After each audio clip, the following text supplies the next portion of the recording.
গল্পকথন by Kallol চ্যানেলে আপনারা শুনছেন বিভূতিভূষণ বন্দ্যোপাধ্যায়ের লেখা অপরাজিত। আজ ১বিংশ পর্ব। কাজল এই কয় মাসেই বেশ লেখাপড়া শিখিয়াছে। বাড়িতেই পড়ে, অনেক সময় নিজের বই রাখিয়া বাবার বইগুলির পাতা উল্টাইয়া দেখে। আজকাল বাবা কি কাজে প্রায় সর্বদাই বাহিরে বাহিরে ঘুরিয়া বেড়ায়, এই জন্যে বাবার কাজও সে অনেক করে। বাসায় অনেকগুলো বিড়াল আসিয়া জুটিয়াছে।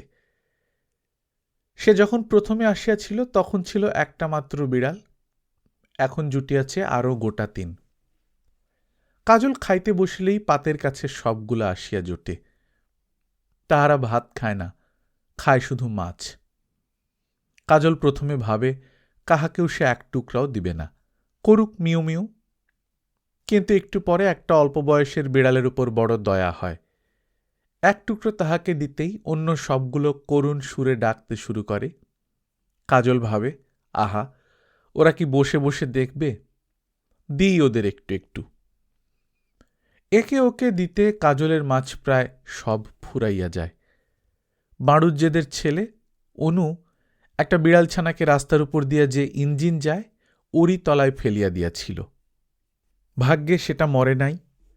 যে ইঞ্জিন চালায় সে তৎক্ষণাৎ থামাইয়া ফেলে। কাজল আজকাল একটা কেরোসিন কাঠের বাক্সে বিড়ালগুলির থাকিবার জায়গা করিয়া দিয়াছে। রাত্রে শুইয়াই কাজল অমনি বলে, গল্প বলো বাবা। আচ্ছা বাবা, ওই যে রাস্তায় ইঞ্জিন চালায় যারা, ওরা কি যখন হয় থামাতে পারে, যেদিকে ইচ্ছে চালাতে পারে? সে মাঝে মাঝে গলির মুখে দাঁড়াইয়া বড় রাস্তার স্টিম রোলার চালাইতে দেখিয়াছে। যে লোকটা চালায় তাহার উপর কাজলের মনে মনে হিংসা হয়। কি মজা ওই কাজ করা, যখন খুশি চালানো, যত দূর হয় যখন খুশি থামানো। মাঝে মাঝে সিটি দেয়, একটা চাকা বসিয়া বসিয়া ঘোরায়। সব চুপ করিয়াছে। সামনে যেই একটা ডান্ডা টেপে অমনি ঘটাং ঘটাং বিকট শব্দ। এই সময় অপুর হঠাৎ অসুখ হইল। সকালে অন্য দিনের মতো আর বিছানা হইতে উঠিতে পারিল না। বাবা সকালে উঠিয়া মাদুর পাতিয়া বসিয়া তামাক খায়। কাজলের মনে হয় সব ঠিক আছে, কিন্তু আজ বেলা 10টা বাজিল, বাবা এখনো শুইয়া। জগৎটা যেন আর স্থিতিশীল নয়, নিত্য নয়, সব কি যেন হইয়া গিয়াছে। সেই রোদ উঠিয়াছে, কিন্তু রোদের চেহারা অন্যরকম, গলিটার চেহারা অন্যরকম, কিছু ভালো লাগে না। বাবার অসুখ এই প্রথম। বাবাকে আর কখনো সে অসুস্থ দেখে নাই। কাজলের ক্ষুদ্র জগতে সব যেন ওলট পালট হইয়া গেল। সারা দিনটা কাটিল, বাবার সাড়া নাই, সংজ্ঞা নাই। জ্বরে অজ্ঞান হইয়া পড়িয়া কাজল পাউরুটি কিনিয়া আনিয়া খাইল। সন্ধ্যা কাটিয়া গেল। কাজল পরমানন্দ পানওয়ালার দোকান হইতে তেল পুড়িয়া আনিয়া লণ্ঠন জ্বালিল। বাবা তখনও সেই রকমই শুইয়া। কাজল অস্থির হইয়া উঠিল। তাহার কোনো অভিজ্ঞতা নাই এইসব বিষয়ে, কি এখন সে করে? দু একবার বাবার কাছে গিয়া ডাকিল। জ্বরের ঘোরে বাবা একবার বলিয়া উঠিল, স্টোভটা নিয়ে আয়, ধরাই খোকা স্টোভটা। অর্থাৎ সে স্টোভটা ধরাইয়া কাজলকে রাঁধিয়া দিবে। কাজল ভাবিল, বাবাও তো সারাদিন কিছু খায় নাই, স্টোভ ধরাইয়া বাবাকে সাবু তৈরি করিয়া দিবে। কিন্তু স্টোভ সে ধরাইতে জানে না, কি করে এখন? স্টোভটা ঘরের মেঝেতে লইয়া দেখিল তেল নাই। আবার পরমানন্দের দোকানে গেল।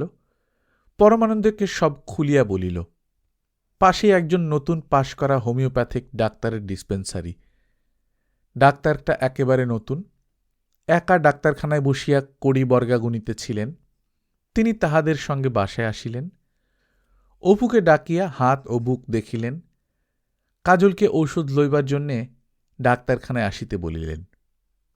অপু তখন একটু ভালো, সে ব্যস্ত সমস্ত হইয়া ক্ষীণ সুরে বলিল, ও পারবে না, রাত্রির এখন থাক, ছেলে মানুষ, এখন থাক। এইসবের জন্যে বাবার উপর রাগ হয় কাজলের। কোথায় সে ছেলে মানুষ? সে বড় হইয়াছে, কোথায় সে না যাইতে পারে? বাবা পাঠাইয়া দেখুক দেখি সে কেমন পারে না। বিশেষত অপরের সামনে তাহাকে কচি বলিলে, ছেলে মানুষ বলিলে, আদর করিলে বাবার উপর তাহার ভীষণ রাগ হয়। বাবার সামনে স্টোভ ধরাইতে গেলে কাজল জানে বাবা বারণ করিবে, বলিবে, করিসনি খোকা, হাত পুড়ে যাবে। সে সরু বারান্দাটার এক কোণে স্টোভটা লইয়া গিয়া কয়েকবার চেষ্টা করিয়াও সেটা জ্বালিতে পারিল না। অপু একবার বলিল, কি করছিস ও খোকা, কোথায় গেলি? বাবার জ্বালায় অস্থির, ঘরে আসিয়া বলিল, কি খাবে বাবা, মিছরি আর বিস্কুট কিনে আনব? অপু বলিলে, না সে তুই পারবি নে, আমি খাবো না কিচ্ছু। লক্ষ্মী বাবা, কোথাও যেও না ঘর ছেড়ে। রাত্রিরে কি কোথাও যায়? হারিয়ে যাবি। হ্যাঁ, সে হারাইয়া যাইবে। ছাড়িয়ে দিলে সে সব জায়গায় যাইতে পারে, পৃথিবীর সর্বত্র একা যাইতে পারে। বাবার কথা শুনিলে তাহার হাসি পায়। পরদিন সকালে উঠিয়া কাজল প্রথমে ঔষধ আনিল, বাবার জন্যে ফুটপাতের দোকান হইতে খেজুর ও কমলা লেবু কিনিল, একটু দূরের দুধের দোকান হইতে জাল দেওয়া গরম দুধও কিনিয়া আনিল। দুধের ঘটি হাতে ছেলে ফিরিলে অপু বলিল, কথা শুনবি নে খোকা, দুধ আনতে গেলি রাস্তা পার হয়ে সেই আমহা স্ট্রিটের দোকানে। এখন গাড়ি ঘোড়ার বড্ড ভিড়, যেও না বাবা, দে বাকি পয়সা। খুচরা পয়সা না থাকায় ছেলেকে সকালে ঔষধের দামের জন্য একটা টাকা দিয়াছিল। কাজল টাকাটা ভাঙাইয়া এগুলি কিনিয়াছে। নিজে মাত্র 1 পয়সার বেগুনি খাইয়াছিল। তেলে ভাজা খাবারের উপর তাহার বেজায় লোভ। বাকি পয়সা বাবার হাতে ফেরত দিল। অপু বলিল, একটা পাউরুটি নিয়ে আয়, ওই দুধের আমি অতটা তো খাবো না, তুই অর্ধেকটা রুটি দিয়ে খা। না বাবা, এই তো কাছেই হোটেল, আমি ওখানে গিয়ে। না, সেও তো রাস্তা পার হয়ে। আপিসের সময় এখন মোটরের ভিড়, এবেলা ওই খাও বাবা, আমি ওবেলা তোমাকে দুটো রেঁধে দেব। কিন্তু দুপুরের পর অপুর আবার খুব জ্বর আসিল। রাত্রের দিকে এত বাড়িল, আর কোনো সংজ্ঞা রহিল না। কাজল দৌড়ে চাবি দিয়া ছুটিয়ে আবার ডাক্তারের কাছে গেল। ডাক্তার আবার আসিলেন, মাথায় জলপট্টির ব্যবস্থা দিলেন, ঔষধও দিলেন। জিজ্ঞাসা করিলেন, এখানে আর কেউ থাকে না? তোমরা দুজন মোটে? অসুখ যদি বাড়ে তবে বাড়িতে টেলিগ্রাম করে দিতে হবে। দেশে কে আছে? দেশে কেউ নেই, আমার মা তো নেই, আমি আর বাবা শুধু। মুশকিল, তুমি ছেলে মানুষ কি করবে? হাসপাতালে দিতে হবে তাহলে, দেখি আজ রাতটা। কাজলের প্রাণ উড়িয়া গেল। হাসপাতাল, সে শুনিয়াছে সেখানে গেলে মানুষ আর ফেরে না। বাবার অসুখ কি এত বেশি যে হাসপাতালে পাঠাইতে হইবে? ডাক্তার চলিয়া গেল। বাবা শুইয়া আছে, শিয়রের কাছে আধ ভাঙা ডালিম, গোটা কতক লেবুর কোয়া। পালং শাকের গোড়া বাবা খাইতে ভালোবাসে। বাজার হইতে সেদিন পালং শাকের গোড়া আনিয়াছিল, ঘরের কোণে চুপড়িতে শুকাইতেছে।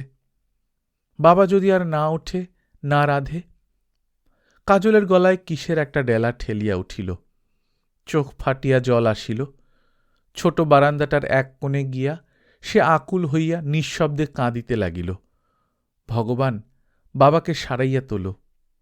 পালং শাকের গোড়া বাবাকে খাইতে না দেখিলে সে বুক ফাটিয়া মরিয়া যাইবে। ভগবান, বাবাকে ভালো করিয়া দাও। মেঝেতে তাহার পরিবার মাদুরটা পাতিয়া সে শুইয়া পড়িল। ঘরের লণ্ঠনটা জ্বালিয়া রাখিল। একবার নাড়িয়া দেখিল কতটা তেল আছে, সারা রাত জ্বলিবে কিনা। অন্ধকারে তাহার বড় ভয়, বিশেষ বাবা আজ নড়ে না, চড়ে না, কথাও বলে না। দেয়ালে কিসের যেন সব ছায়া। কাজল চক্ষু বুজিল। মাস 1.5 হইল অপু সারিয়া উঠিয়াছে, হাসপাতালে যাইতে হয় নাই। ওই গলির মধ্যেই বাড়ুজ্যেরা বেশ সঙ্গতিপন্ন গৃহস্থ। তাহাদের এক ছেলে ভালো ডাক্তার। তিনি অপুর বাড়িওয়ালার মুখে সব শুনিয়া নিজে দেখিতে আসেন, ইঞ্জেকশনের ব্যবস্থা করেন, শুশ্রূষার লোক দেন, কাজলকে নিজের বাড়ি হইতে খাওয়াইয়া আনেন। উহাদের বাড়ির সঙ্গে খুব ঘনিষ্ঠ আলাপ হইয়া গিয়াছে। চৈত্রের প্রথম, চাকুরি অনেক খুঁজিয়াও মিলিল না। তবে আজকাল লিখিয়া কিছু আয় হয়। সকালে একদিন অপু মেঝেতে মাদুর পাতিয়া বসিয়া বসিয়া কাজলকে পড়াইতেছে। একজন ২০-২২ বছরের চোখে চশমা ছেলে দোরের কাছে আসিয়া দাঁড়াইল, বলিল, আগে আসতে পারি? আপনারই নাম অপূর্ববাবু? নমস্কার। আসুন, বসুন বসুন। কোত্থেকে আসছেন? আগে আমি ইউনিভার্সিটিতে পড়ি। আপনার বই পড়ে আপনার সঙ্গে দেখা করতে এলুম। আমার অনেক বন্ধুবান্ধব, সবাই এত মুগ্ধ হয়েছে, তাই আপনার ঠিকানা নিয়ে। অপু খুব খুশি হইল। বই পড়িয়া এত ভালো লাগিয়াছে যে বাড়ি খুঁজিয়া দেখা করিতে আসিয়াছে একজন শিক্ষিত তরুণ যুবক। এ তার জীবনে এই প্রথম। ছেলেটি চারিদিকে চাহিয়া বলিল, আগে এই ঘরটাতে আপনি থাকেন বুঝি? অপু একটু সংকুচিত হইয়া পড়িল। ঘরের আসবাবপত্র অতিহীন, ছেঁড়া মাদুরে পিতাপুত্রে বসিয়া পড়িতেছে। খানিকটা আগে কাজল ও সে দুজনে মুড়ি খাইয়াছে। মেঝের খানিকটাতে তার চিহ্ন। সে ছেলের ঘাড়ের সব দোষটা চাপাইয়া দিয়া সলজ্জ সুরে বলিল, তুই এমন দুষ্টু হয়ে উঠেছিস খোকা, রোজ রোজ তোকে বলি খেয়ে অমন করে ছড়াবি নে, তা তোর আর বাটিটা অমন দোরের গোড়ায়। কাজল এই অকারণ তিরস্কারের হেতু না বুঝিয়া কাঁদো কাঁদো মুখে বলিল, আমি কই বাবা, তুমি তো বাটিটাতে মুড়ি। আচ্ছা থাম থাম, বানানগুলো লিখে ফেল। যুবকটি বলিল, আমাদের মধ্যে আপনার বই নিয়ে খুব আলোচনা। আগে হ্যাঁ, ওবেলা বাড়িতে থাকবেন? বিভাবরী কাগজের এডিটর শ্যামাচরণবাবু আপনার সঙ্গে দেখা করতে আসবেন। আমি আরও ৩-৪ জন সেই সঙ্গে আসব। ৩টে? আচ্ছা, ৩টেতেই ভালো। আরও খানিক কথাবার্তার পর যুবক বিদায় লইলে অপু ছেলের দিকে চাহিয়া বলিল, উফ খোকা। ছেলে ঠোঁট ফুলাইয়া বলিল, আমি আর তোমার সঙ্গে কথা কব না বাবা। না বাবা আমার, লক্ষ্মী আমার, রাগ করো না। কিন্তু কি করা যায় বলো তো? কি বাবা? তুই এক্ষুনি উঠে পড়, পড়া থাকে বেলা। এই ঘরটা ঝেড়ে বেশ ভালো করে সাজাতে হবে। আর তোর এই ছেঁড়া জামাটা তক্তপোষের নিচে লুকিয়ে রাখ দেখি, ওবেলা বিভাবরীর সম্পাদক আসবে। বিভাবরী কি বাবা? বিভাবরী কাগজ রে পাগল, কাগজ। দৌড়ে যা তো, পাশের বাসা থেকে বালতিটা চেয়ে নিয়ে আয় তো। বৈকালের দিকে ঘরটা একরকম মন্দ দাঁড়াইল না। ৩টার পরে সবাই আসিলেন। শ্যামাচরণবাবু বলিলেন, আপনার বইটার কথা আমার কাগজে যাবে আসছে মাসে। ওটাকে আমি আবিষ্কার করেছি মশাই। আপনার লেখা গল্প টল্প দিন না। পরের মাসে বিভাবরী কাগজে তাহার সম্বন্ধে এক নাতিদীর্ঘ প্রবন্ধ বাহির হইল, সঙ্গে সঙ্গে তাহার গল্পটাও বাহির হইল।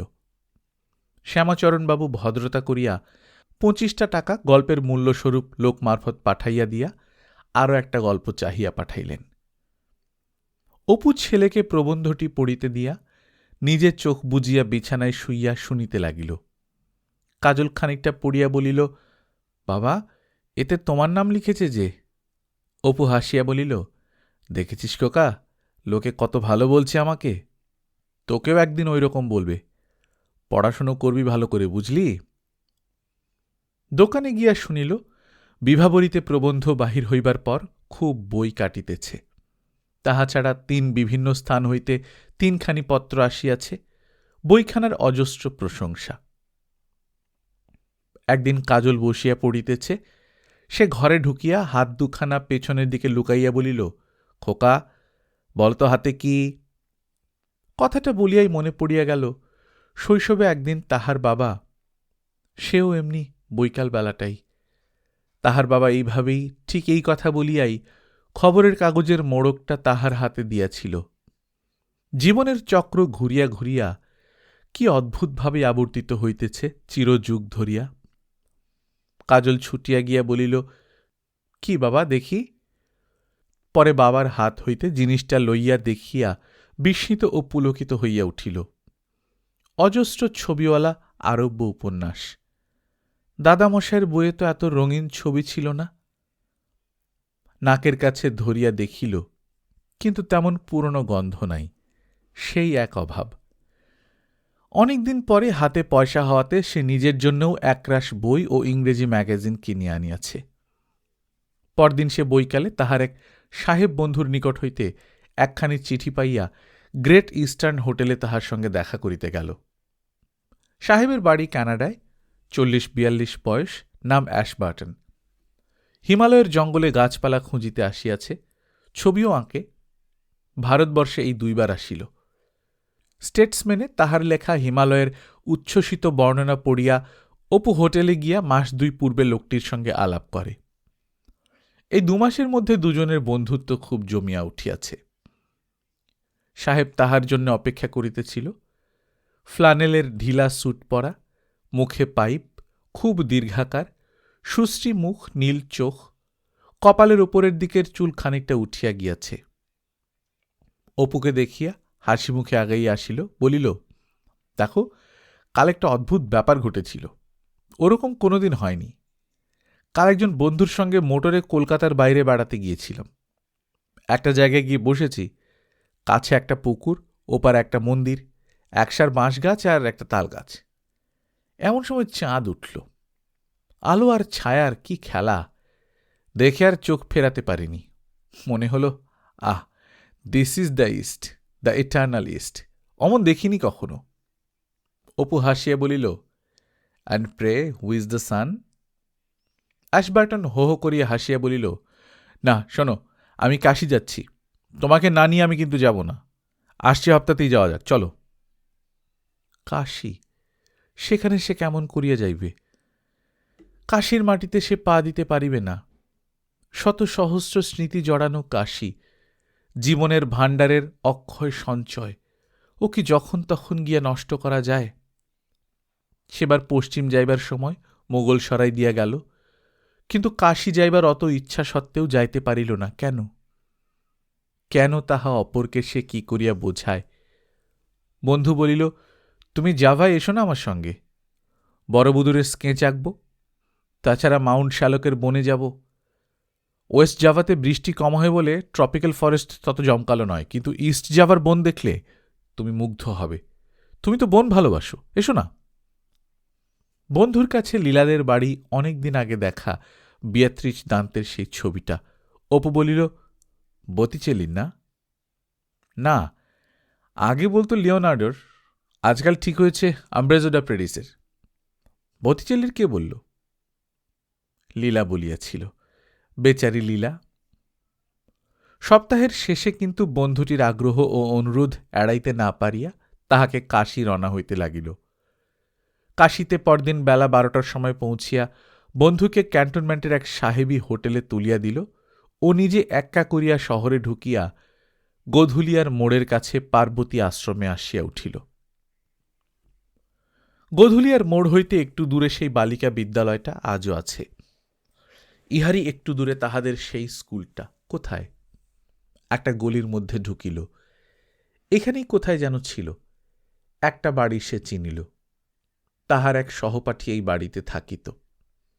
2 একবার তাহার সঙ্গে এখানে আসিয়াছিল। বাসা নয়, নিজেদের বাড়ি। একটি বাঙালি ভদ্রলোক দাঁড়াইয়া শশা কিনিতেছিল।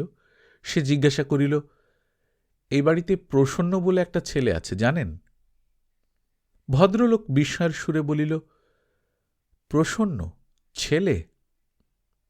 অপু সামলাইয়া বলিল, ছেলে না, মানে এ আমাদের বয়সী। কথাটা বলিয়া সে অপ্রতিভ হইল। প্রসন্ন বা সে আজ কেহই ছেলে নয়, আর তাহাদের ছেলে বলা চলে না। এ কথা মনে ছিল না। প্রসন্নর ছেলে বয়সের মূর্তি মনে আছে কিনা? প্রসন্ন বাড়ি নাই, জিজ্ঞাসা করিয়া জানিল সে আজকাল 4-5টি ছেলে মেয়ের বাপ। স্কুলটা কোথায় ছিল সে চিনিতে পারিল না। একজন লোককে বলিল, মশাই, এখানে শুভঙ্করী পাঠশালা বলে একটা স্কুল কোথায় ছিল জানেন? শুভঙ্করী পাঠশালা? কই, না, আমি তো এই গলিতে 10 বছর আছি। না, তাতে হবে না, সম্ভবত 22-23 বছর আগেকার কথা। ও, বসাক মশাই, বসাক মশাই, আসুন একবারটি এদিকে। ওকে জিজ্ঞেস করুন, ইনি 40 বছরের খবর বলতে পারবেন। বসাক মশাই প্রশ্ন শুনিয়া বলিলেন, বিলক্ষণ, তার জানি নে, ওই হরগোবিন্দ শেঠের বাড়িতে স্কুলটা ছিল, ঢুকেই নিচু মতো তো, দুধারে উঁচু রোয়াক। অপু বলিল, হ্যাঁ হ্যাঁ ঠিক, সামনে একটা চৌবাচ্চা। ঠিক ঠিক, আমাদের আনন্দবাবুর স্কুল। আনন্দবাবু মারাও গিয়েছেন আজ 18-19 বছর, স্কুলও তার সঙ্গে গিয়েছে। আপনি এসব জানলেন কি করে? আমি পড়তুম ছেলেবেলায়, তারপর কাশী থেকে চলে যাই। একটা বাড়ি খুঁজিয়া বাহির করিল, তাদের বাড়ির মোড়েই। ইহারা তখন শোলার ফুল ও টোপর তৈরি করিয়া বেচিত। অপু বাড়িটার মধ্যে ঢুকিয়া গেল, গৃহিণীকে চিনিল, বলিল, আমায় চিনতে পারেন? ওই গলির মধ্যে থাকতুম ছেলেবেলায়, আমার বাবা মারা গেলেন। গৃহিণী চিনিতে পারিলেন, বসিতে দিলেন, বলিলেন, তোমার মা কেমন আছেন? অপু বলিল, তাহার মা বাঁচিয়া নাই। আহা, বড় ভালো মানুষ ছিল। তোমার মার হাতে সোডার বোতল খুলতে গিয়ে হাত কেটে গিয়েছিল, মনে আছে? অপু হাসিয়া বলিল, খুব মনে আছে, বাবার অসুখের সময়। গৃহিণীর ডাকে একটি 32-33 বছরের বিধবা মেয়ে আসছিল। বলিলেন, একে মনে আছে? আপনার মেয়ে না? উনি কি জন্যে রোজ বিকেলে জানলার ধারে খাটে শুয়ে কাঁদতেন, তা মনে আছে। ঠিক বাবা, তোমার সব মনে আছে দেখছি। আমার প্রথম ছেলে তখন বছরখানেক মারা গিয়েছে, তোমরা তখন এখানে এলে, তার জন্যই কাঁদত। আহা, সে ছেলে আজ বাঁচলে 40 বছর বয়স হতো। একবার মণিকর্ণিকার ঘাটে গেল, পিতার নশ্বর দেহের রেণু মেশানো পবিত্র মণিকর্ণিকা। বৈকালে বহুক্ষণ দশাশ্বমেধ ঘাটে বসিয়া কাটাইল। ওই সেই শীতলা মন্দির, ওরই সামনে বাবার কথকতা হইত সেই সব দিনে। সঙ্গে সঙ্গে সেই বৃদ্ধ বাঙাল কথক ঠাকুরের কথা মনে হইয়া অপুর মন উদাস হইয়া গেল। কোন জাদু বলে তাহার বালক হৃদয়ের দুর্লভ স্নেহটুকু সেই বৃদ্ধ চুরি করিয়াছিল, এখন এতকাল পরেও তাহার উপর অপুর সেই স্নেহ অক্ষুণ্ণ আছে। আজ তাহা সে বুঝিল। পরদিন সকালে দশাশ্বমেধ ঘাটে সে স্নান করিতে নামিতেছে। হঠাৎ তাহার চোখে পড়িল একজন বৃদ্ধা একটা পিতলের ঘটিতে গঙ্গাজল ভর্তি করিয়া লইয়া স্নান করিয়া উঠিতেছেন। চাহিয়া চাহিয়া দেখিয়া সে চিনিল, কলিকাতার সেই জ্যাঠাইমা, সুরেশের মা। বহুকাল সে আর জ্যাঠাইমাদের বাড়ি যায় নাই, সেই নববর্ষের দিনটার অপমানের পর আর কখনো না। সে আগাইয়া গিয়া পায়ের ধুলা লইয়া প্রণাম করিয়া বলিল, চিনতে পারেন জ্যাঠাইমা? আপনারা কাশীতে আছেন নাকি আজকাল? বৃদ্ধা খানিকক্ষণ ফ্যালফ্যাল করিয়া চাহিয়া থাকিয়া বলিলেন, নিশ্চিন্দিপুরের হরি ঠাকুরপোর ছেলে না? এসো এসো, চিরজীবী হও বাবা। আর বাবা চোখেও ভালো দেখি নে, তার উপর এই বয়সে একা বিদেশে পড়ে থাকা, ভারী ঘটিটা নিয়ে কি উঠতে পারি? ভাড়াটেদের মেয়ে জলটুকু বয়ে দেয়, তো তার আজ 3 দিন জ্বর। ও, আপনি বুঝে একলা কাশীবাস? সুনীল দাদারা কোথায়? বৃদ্ধা ভারী ঘটিটা ঘাটের রানার উপর নামাইয়া বললেন, সব কলকাতায়। আমায় দিয়েছে ভেন্ন করে বাবা। ভালো ঘর দেখে বিয়ে দিলুম সুনীলের, গুপ্তিপাড়ার মুখুজ্জে। ওমা, বউ এসে বাবা সংসারের হলো কাল। সেসব বলবক্ষণ বাবা। 3-1 ব্রজেশ্বরের গলি, মন্দিরের ঠিক বাঁ গায়ে। একা থাকি, কারোর সঙ্গে দেখা সাক্ষাৎ হয় না। সুরেশ এসেছিল, পুজোর সময় 2 দিন ছিল, থাকতে পারে না। তুমি এসো বাবা আমার বাসায় আজ বিকেলে, অবশ্যই অবশ্যই আসবে। অপু বলিল, দাঁড়ান জ্যাঠাইমা, চট করে ডুব দিয়ে নি, আপনি ঘটিটা ওখানে রাখুন, আমি পৌঁছে দিচ্ছি। না বাবা, আমি নিয়ে যাচ্ছি, তুমি বললে, এই যথেষ্ট হলো, বেঁচে থাকো। তবু অপু শুনিল না। স্নান সারিয়া ঘটি হাতে জ্যাঠাইমার সঙ্গে তাহার বাসায় গেল। ছোট্ট একতলা ঘরে থাকেন। পশ্চিম দিকের ঘরে জ্যাঠাইমা থাকেন, পাশের ঘরে আরেকজন প্রৌঢ়া থাকেন। তাহার বাড়ি ঢাকা। অন্য ঘরগুলি একটি বাঙালি গৃহস্থ ভাড়া লইয়াছেন, যাদের ছোট মেয়ের কথা জ্যাঠাইমা বলিতেছিলেন। তিনি বলিলেন, শুনিলাম আর তেমন ছেলে না, ওই যে হাড় হাওয়াতে ছোট লোকের ঘরের মেয়ে এনেছিলাম, সংসারটা শুদ্ধ উচ্ছন্নে দিলে।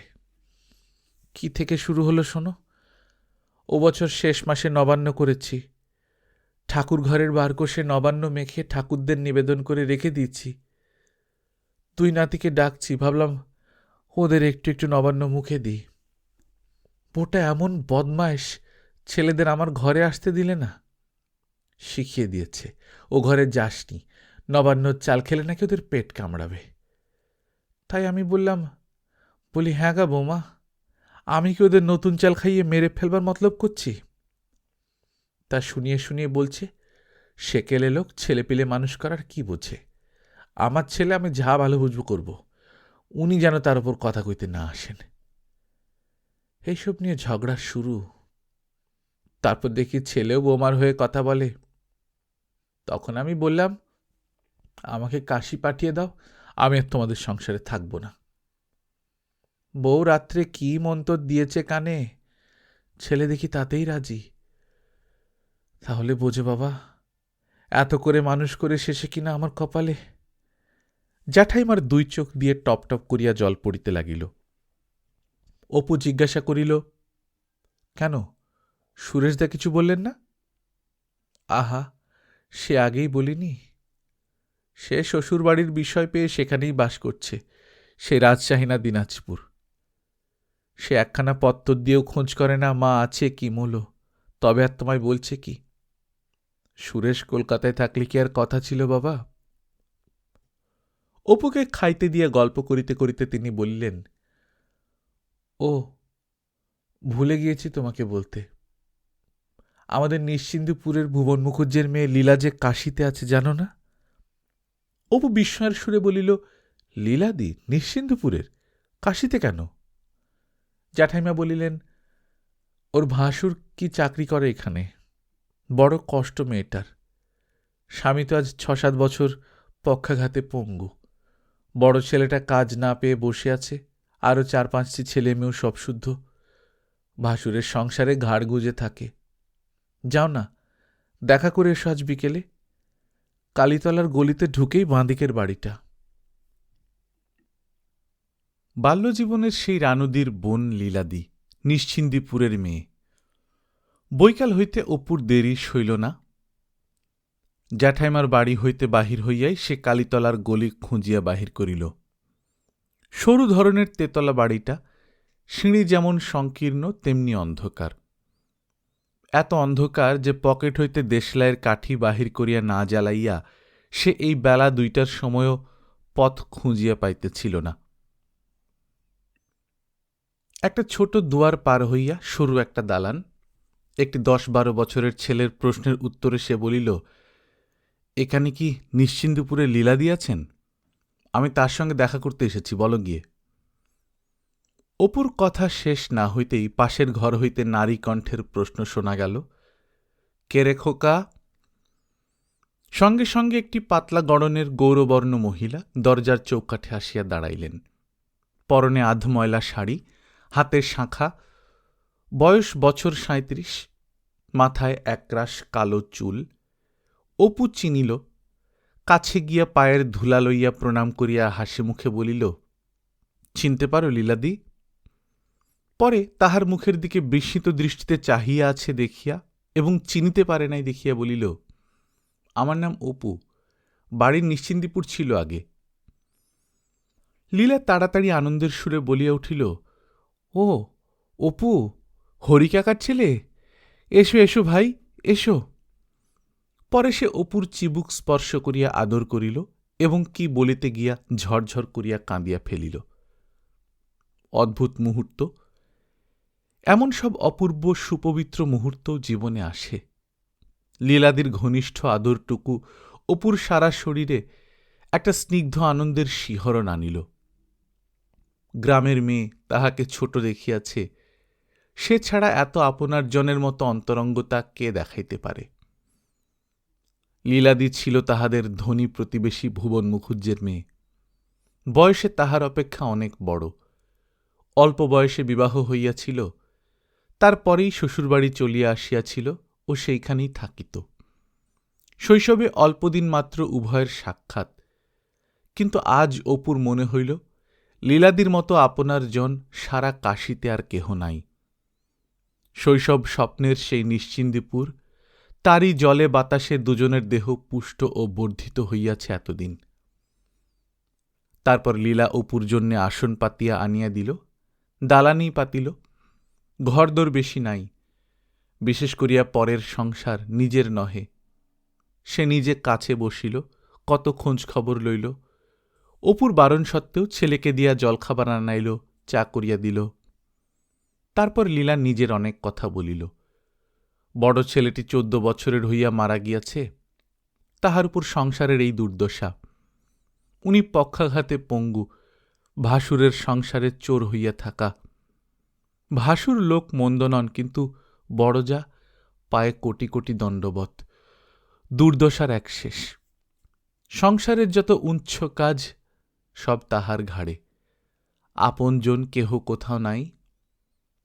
বাপের বাড়িতে এমন কেহ নাই যাহার কাছে 2 দিন গিয়ে আশ্রয় লইতে পারে। সতু মানুষ নয়, লেখাপড়া শেখে নাই, গ্রামে মুদি দোকান করে, পৈতৃক সম্পত্তি একে একে বেচিয়া খাইতেছে। তাহার উপর 2টি বিবাহ করিয়াছে, একরাশ ছেলে পিলে। তাহার নিজেরই চলে না, লীলার সেখানে কি করিয়া থাকে? অপু বলিল, 2টো বিয়ে কেন? পেটে বিদ্যে না থাকলে যা হয়। প্রথম পক্ষের বউয়ের বাপের সঙ্গে কি ঝগড়া হলো, তাকে জব্দ করবার জন্য আবার বিয়ে করলে।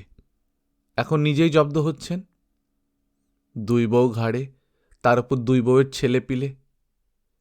তার উপর রানু ওখানেই কিনা। রানুদি ওখানে কেন?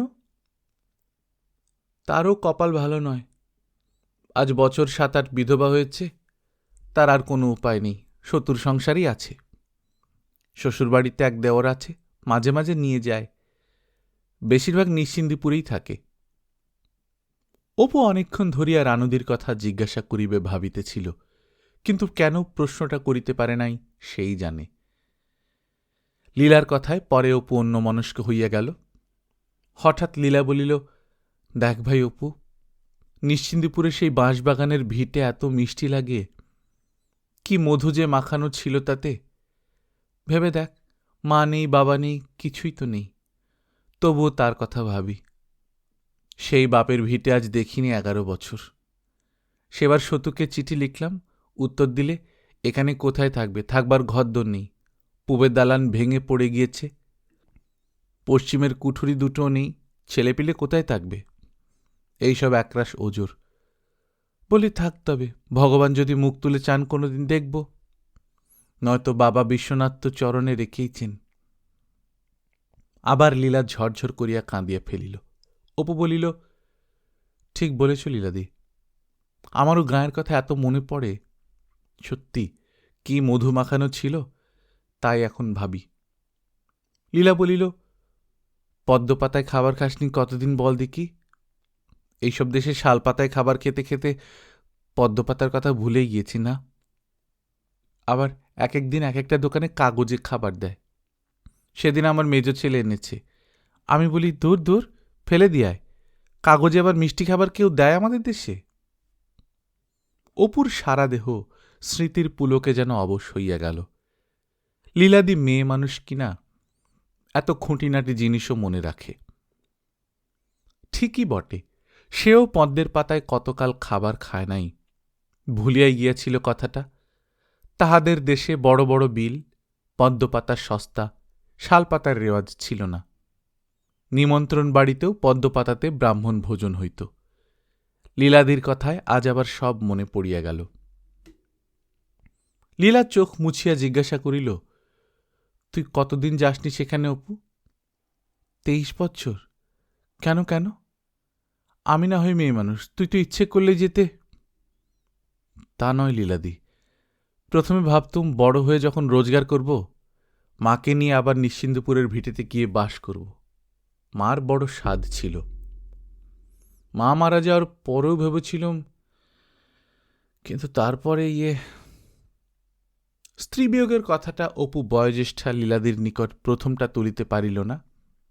পরে বলিল। লীলা বলিল, বউ কতদিন বেঁচে ছিলেন? অপু লাজুক সুরে বলিল, বছর চারেক। তাই এ তোমার অন্যায় কাজ ভাই। তোমার এ বয়সে বিয়ে করবে না কেন? তোমাকে তো এতটুকু দেখেছি, এখনো বেশ মনে হচ্ছে ছোট্ট পাতলা টুকটুকে ছেলেটি একটা কঞ্চি হাতে নিয়ে আমাদের ঘাটের পথের বাঁশতলাটায় বেরিয়ে বেরিয়ে বেড়াচ্ছ। কালকের কথা জানো সব। না না, ও কি, ছি, বিয়ে করো ভাই। খোকাকে কলকাতায় রেখে এলে কেন? দেখতাম একবারটি।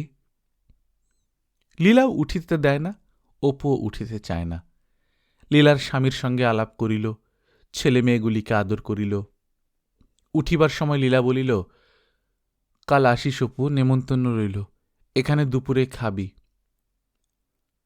পরদিন নেমন্তন্ন রাখিতে গিয়া কিন্তু অপু লীলাদির পরাধীনতা মর্মে মর্মে বুঝিল। সকাল হইতে সমুদয় সংসারের রান্নার ভার একা লীলাদির ওপর। কৈশোরে লীলাদি দেখিতেছিল খুব ভালো, এখন কিন্তু সে লাবণ্যের কিছুই অবশিষ্ট নাই। চুল দু চার গাছা এরই মধ্যে পাকিয়াছে, শীর্ণ মুখ, শিরা বাহির হওয়া হাত, আধময়লা শাড়ি পরনে, রাধিবার আলাদা ঘর দোর নাই।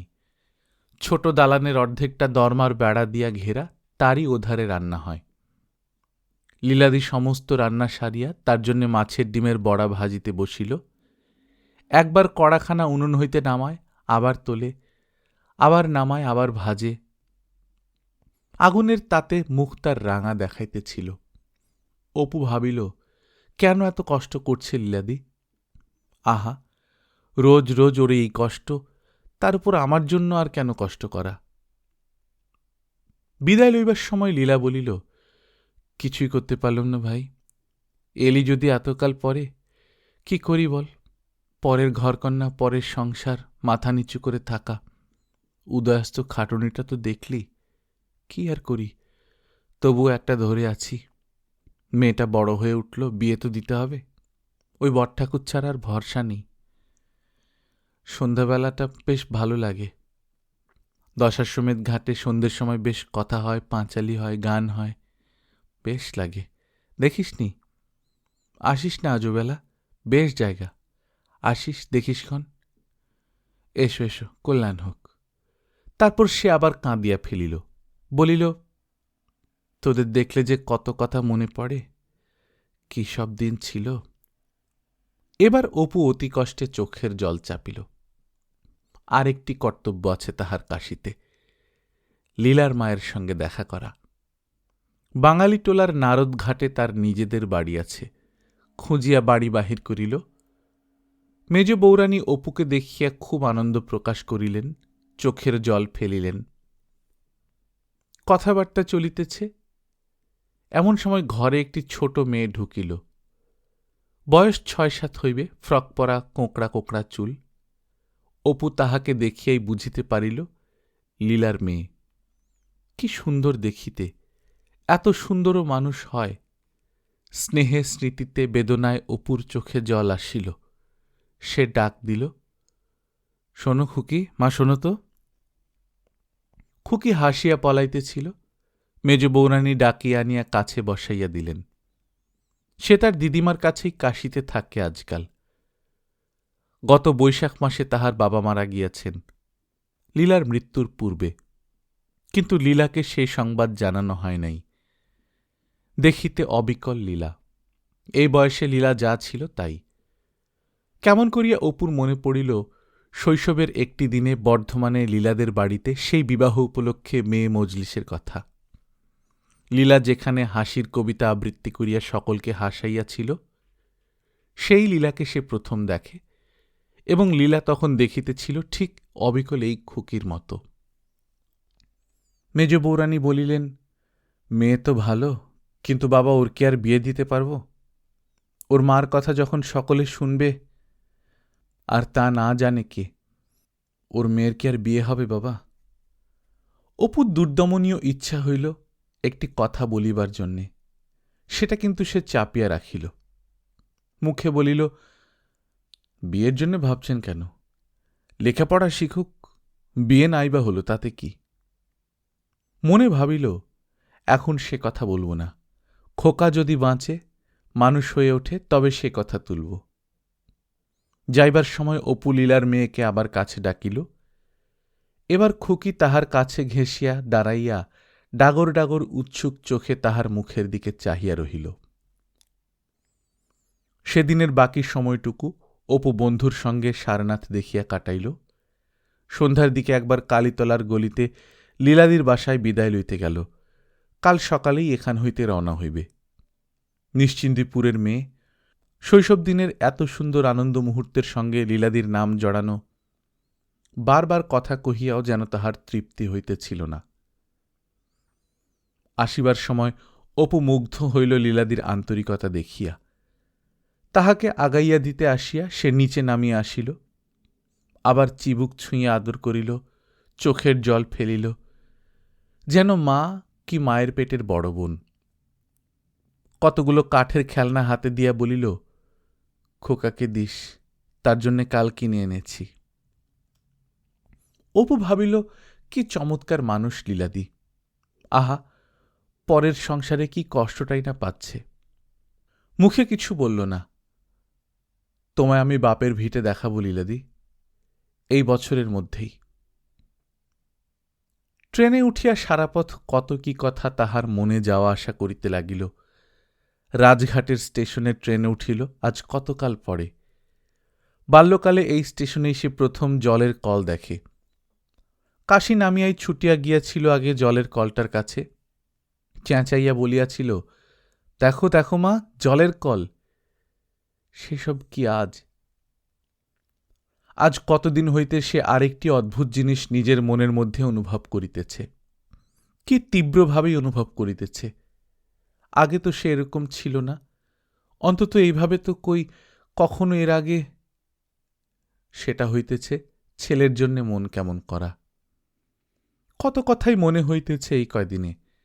পাশের বাড়ির মারুজ্জে গৃহিণী কাজলকে বড় ভালোবাসে, সেখানেই তাহাকে রাখিয়া আসিয়াছে। কখনো মনে হইতেছে কাজল যে দুষ্টু ছেলে, হয়তো গলির মোড়ে দাঁড়াইয়াছিল, কোনো বদমাস লোক ভুলাইয়া কোথায় লইয়া গিয়াছে, কিংবা হয়তো চুপি চুপি বাড়ি হইতে বাহির হইয়া রাস্তা পার হইতে যাইতেছিল, মোটর চাপা পড়িয়াছে। কিন্তু তাহা হইলে কি মারুজ্জের একটা তার করিত না? হয়তো তার করিয়াছিল, ভুল ঠিকানা গিয়া পৌঁছিয়াছে। উহাদের আলিশাবিহীন ন্যাড়া ছাদে ঘুড়ি উড়াইতে উঠিয়া পড়িয়া যায় নাই তো? কিন্তু কাজল তো কখনো ঘুড়ি ওড়ায় না। একটু আনাড়ি, ঘুড়ি ওড়ানো কাজ একেবারে পারে না। না, সে উড়াইতে যায় নাই, তবে হয়তো বাণুজ্য বাড়ির ছেলেদের দলে মিশিয়া উঠিয়াছিল। আশ্চর্য কি! আর্টিস্ট বন্ধুর কথার উত্তরে সে খানিকটা আগে বলিয়াছিল, সে জাভা, বালি, সুমাত্রা দেখিবে, প্রশান্ত মহাসাগরের দ্বীপপুঞ্জ দেখিবে, আফ্রিকা দেখিবে, ওদের বিষয় লইয়া উপন্যাস লিখিবে। সাহেবরা দেখিয়াছে তাদের চোখে, সে নিজের চোখে দেখিতে চায়। তার মনের রঙে কোন রং ধরায় ইউগান্ডার দিকদিশাহীন তৃণভূমি, কেনিয়ার অরণ্য। বুড়ো বেবুন রাত্রে কর্কশ চিৎকার করিবে, হায়না পচা জীবজন্তুর গন্ধে উন্মাদের মতো আনন্দে হিহি করিয়া হাসিবে। দুপুরে অগ্নিবর্ষী খররৌদ্রে কম্পমান উত্তাপ তরঙ্গ মাঠে প্রান্তরে জনহীন বনের ধারে কতগুলি উঁচু নিচু সদা চঞ্চল বাঁকা রেখার সৃষ্টি করিবে। সিংহেরা দল পাকাইয়া ছোট কণ্টক বৃক্ষের এতটুকু ক্ষুদ্র ছায়ায় গোলাকারে দাঁড়াইয়া অগ্নিবৃষ্টি হইতে আত্মরক্ষা করে। পার্ক ন্যাশনাল আলবার্ট, ওয়াইল্ড সেলেরির বন। কিন্তু খোকা যে টানিতেছে আজকাল, কোনো জায়গায় যাইতে মন চায় না খোকাকে ফেলিয়া। কাজল, খোকা, কাজল, খোকা, খোকন। ও ঘুড়ি উড়াইতে পারে না, কিছু বুঝিতে পারে না, কিছু পারে না, বড় নির্বোধ। কিন্তু ওর আনাড়ি মুঠাতে বুকের তার আঁকড়াইয়া ধরিয়াছে। টানিতেছে, প্রাণপণে টানিতেছে। ছোট্ট দুর্বল হাত দুটি নির্দয়ভাবে মুচড়াইয়া সরাইয়া লওয়া। সর্বনাশ! ধামাচাপা থাকুক বিদেশ যাত্রা। ট্রেন হু হু চলিতেছে। মাঝে মাঝে আমবন, জলার ধারে লাল হাঁস বসিয়াছে, আখের খেতে জল দিতেছে, গম কাটিতেছে। রেলের ধারের বস্তিতে উদুখোলে শস্য কটিতেছে, মহিষের পাল চড়িয়া ফিরিতেছে, বড় বড় মাঠে দুপুর গড়াইয়া গিয়া ক্রমে রোদ পড়িয়া আসিল। দূরে দূরে চক্রবাল সীমায় এক আধটা পাহাড় ঘন নীল ও কালো হইয়া উঠিতেছে। কি জানি কেন আজ কত কথাই মনে পড়িতেছে, বিশেষ করিয়া নিশ্চিন্দিপুরের কথা। হয়তো এতকাল পরে লীলাদির সঙ্গে দেখা হওয়ার জন্যেই।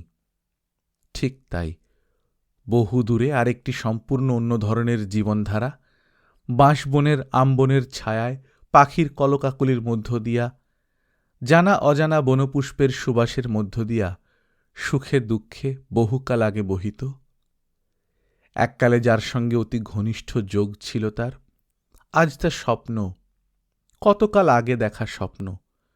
গোটা নিশ্চিন্দিপুর, তার ছেলেবেলাকার দিদি, মা, রানুদি, মাঠ, বন, ইছামতি সব অস্পষ্ট হইয়া গিয়াছে। ধোঁয়া ধোঁয়া মনে হয়, স্বপ্নের মতোই অবাস্তব। সেখানকার সব কিছুই অস্পষ্ট স্মৃতিতে মাত্র আসিয়া দাঁড়াইয়া গিয়াছে। এই তো ফাল্গুন চৈত্র মাস, সেই বাঁশপাতা ও বাঁশের খোলার রাশি। শৈশবের ভাঙা জানলাটার ধারে বসিয়া বসিয়া কতকাল আগের সেসব কল্পনা, আনন্দপূর্ণ দিনগুলি, শীতরাত্রির সুখস্পর্শ কাঁথার তলা, অনন্তকাল সমুদ্রের সেসব ভাসিয়া গিয়াছে কতকাল আগে। কেবল স্বপ্নে এক একদিন যেন বাল্যের সেই রূপ চৌকিদার গভীর রাত্রের ঘুমের মধ্যে কড়া হাঁক দিয়া যায়, ও রায় মশাই। সঙ্গে সঙ্গে নিশ্চিন্দিপুর ফিরিয়া আসে। আবার বাড়ির পাশেই সেই পোড়ো ভিটাতে বহুকাল আগের বসন্ত নামে প্রথম চৈত্রের নানা জানা অজানা ফুলে বনভূমি ভরিয়া যায়। তাহাদের পুরানো কোঠাবাড়ির ভাঙা জানলার ধারে অতীত দিনের শত সুখ দুঃখে পরিচিত পাখির দল কলকণ্ঠে গান গাহিয়া উঠে। ঠাকুরমাদের নারকেল গাছে কাঠঠোকরার শব্দ বিচিত্র গোপনতায় তন্দ্রারত হইয়া পড়ে। স্বপ্নে 10 বৎসরের শৈশবটি আবার নবীন হইয়া ফিরিয়া আসে। এতদিন সে বাড়িটা আর নাই।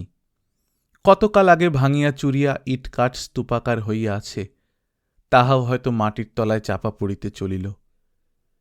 সেই শৈশবের জানলাটার কোনো চিহ্ন নাই। দীর্ঘদিনের শেষে সোনালি রোদ যখন বন গাছের ছায়া দীর্ঘতর করিয়া তোলে, ফিঙে দোয়েল ডাক শুরু করে, তখন আর কোনো মুগ্ধ শিশু জানলার ধারে বসিয়া থাকে না। হাত তুলিয়া অনুযোগের সরে বলে না, আজ রাত্রে যদি মা ঘরে জল পড়ে, কাল কিন্তু ঠিক রানু দিদির বাড়ি গিয়ে শোব। রোজ রোজ রাত জাগতে পারিনি, বলে দিচ্ছি। অপুর একটা কথা মনে হইয়া হাসি পাইল। গ্রাম ছাড়িয়া আসিবার বছরখানেক আগে অপু একরাশ কড়ি পাইয়াছিল। তাহার বাবা শিষ্য বাড়ি হইতে এগুলি আনেন। এত কড়ি কখনো অপু ছেলেবেলায় একসঙ্গে দেখে নাই। তাহার মনে হইল সে হঠাৎ অত্যন্ত বড়লোক হইয়া গিয়াছে। কড়ি খেলায় সে যতই হারিয়া যাক, তার অফুরন্ত ঐশ্বর্যের শেষ হইবে না। একটা গোল বিস্কুটের ঠোঙায় কড়ির রাশি রাখিয়া দিয়াছিল। সে ঠোঙাটা আবার তোলা থাকিত তাদের বনের ধারের দিকের ঘরটার উঁচু কুলুঙ্গিটাতে। তারপর নানা গোলমালে খেলাধুলায় অপুর উৎসাহ গেল কমিয়া। তারপরই গ্রাম ছাড়িয়া উঠিয়া আসিবার কথা হইতে লাগিল। অপু আর একদিনও ঠোঙার কড়িগুলো লইয়া খেলা করিল না। এমনকি দেশ ছাড়িয়া চলিয়া আসিবার সময়ও গোলমালে ব্যস্ততায়, প্রথম দূর বিদেশে রওনা হইবার উত্তেজনার মুহূর্তে সেটার কথা মনেও ওঠে নাই। অত সাধের কড়ি ভরা ঠোঙাটা সেই কড়িকাঠের নিচেকার বড় কুলুঙ্গিটাতেই রহিয়া গিয়াছিল। তারপর অনেককাল পরে সে কথা অপুর আবার মনে হয়। তখন অপর্ণা মারা গিয়াছে। একদিন অন্যমনস্কভাবে ইডেন গার্ডেনের কেয়া ঝোপে বসিয়াছিল। গঙ্গার ওপারের দিকে সূর্যাস্ত দেখিতে দেখিতে কথাটা হঠাৎ মনে পড়ে। আজও মনে হইল। কড়ির কৌটা। একবার সে মনে মনে হাসিল। বহুকাল আগে নিশ্চিন্ত হইয়া লুপ্ত হইয়া যাওয়া ছেলেবেলার বাড়ির উত্তর দিকের ঘরের কুলুঙ্গিতে বসানো সেই টিঙের ঠোঙাটা। দূরে সেটা যেন শূন্যে কোথায় এখনো ঝুলিতেছে, তাহার শৈশব জীবনের প্রতীক স্বরূপ। অস্পষ্ট অবাস্তব স্বপ্নময় ঠোঙাটা সে স্পষ্ট দেখিতে পাইতেছে। পয়সায় 4 গন্ডা করিয়া মাকড়সার ডিমের মতো সেই যে ছোট ছোট বিস্কুট, তারই ঠোঙাটি। ওপর একটা বিবর্ণ প্রায় হাঁ করা রাক্ষসের মুখের ছবি। দূরের কোন কুলুঙ্গিতে বসানো আছে, তার পেছনে বাঁশবন, শিমুল বন, তার পেছনে সোনাডাঙার মাঠ, ঘুঘুর ডাক, তাদেরও পিছনে ২৩ বছর আগেকার অপূর্ব মায়ামাখানো নিঝুম চৈত্র দুপুরের রৌদ্র ভরা নীলাকাশ। গল্পকথন বাই কল্লোল চ্যানেল আপনারা শুনছেন বিভূতিভূষণ বন্দ্যোপাধ্যায়ের লেখা অপরাজিত। আজ ১বিংশ পর্ব। আমরা নিয়মিত গল্প পাঠ করে শোনাচ্ছি। আপনারা যারা প্রথমবার মতো শুনছেন কাইন্ডলি সাবস্ক্রাইব করে নেবেন। গল্প পাঠ ভালো লাগলে বন্ধুদের সঙ্গে শেয়ার করবেন। নিজে ভালো থাকবেন, আশপাশের লোকজনকে ভালো রাখবেন। টাটা।